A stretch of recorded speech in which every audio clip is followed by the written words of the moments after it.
இதுல பார்க்கும் பொழுது பெரும்பாலான கருத்து கணிப்புகள்ன்றது வந்து முதல் இடத்துல வந்து திமுக, அதிமுக இல்ல ஒரு சில கருத்து கணிப்புகள் வந்து அதிமுக, திமுக அப்படின்னு இருக்கு. ஸோ அப்போ விஜய் சொன்ன அந்த விஷயம் வந்து கிரவுண்ட்ல பிரதிபலிக்கலையா அப்போ? அவரு சொன்னது நரேட்டிவ். அவரு சொன்னது வந்து பேசு பொருளா களத்த அப்படி மாத்துறதுக்கு அவரு போட்ட விதை. அவரு திட்டம் அது. அது கலை எதார்த்தம் இல்ல. திட்டம் வேற, கலை எதார்த்தம் வேற.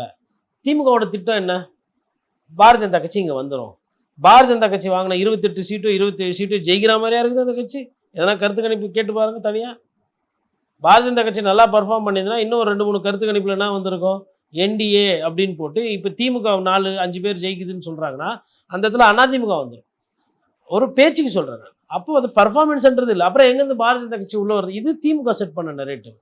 அதிமுக என்ன சார் நரேட்டிவ் செட் பண்ணுது? திமுகவுக்கு மாற்று நாங்க தான் அப்படின்னு. இது புதுசான நரேட்டிவ் கூட பழைய நரேட்டிவ். தாவேக்கு என்ன நரேட்டிவ் செட் பண்ணுது திட்டம்? நாங்க தான் திமுக மாற்று அப்படின்னாங்க. கூட வந்து என்ன பண்ணிங்கன்னா லைட்டா கொஞ்சம் ஊர்கா மாதிரி நாங்க வந்து பாஜகவை நல்லா எதிர்ப்போம், பயங்கரமா எதிர்ப்போம், இதுக்கப்புறம் இன்னும் பயங்கரமா எதிர்ப்போம் அப்படின்ற மாதிரி. இந்த படத்துலலாம் ஒரு சீன் ஒன்று வச்சிருப்பாரு, பயங்கரமா இருக்கும், இதுக்கப்புறம் இன்னும் பயங்கரமா இருக்கும். அது மாதிரி அவரோட பாஜக எதிர்ப்பு இருக்கு இல்லைங்களா, அது வந்து இப்போவே பயங்கரமா இருக்கு, பார்க்கவே முடியல. இன்னும் இதுக்கப்புறம் பாஜகவும் இன்னும் பயங்கரமா எதிர்ப்பார். அப்படிதான் அதை புரிஞ்சுக்கணும். Periyar Maniammai Institute of Science and Technology, Tanjavur. B.Tech Biotechnology with specialization in computer science and biology.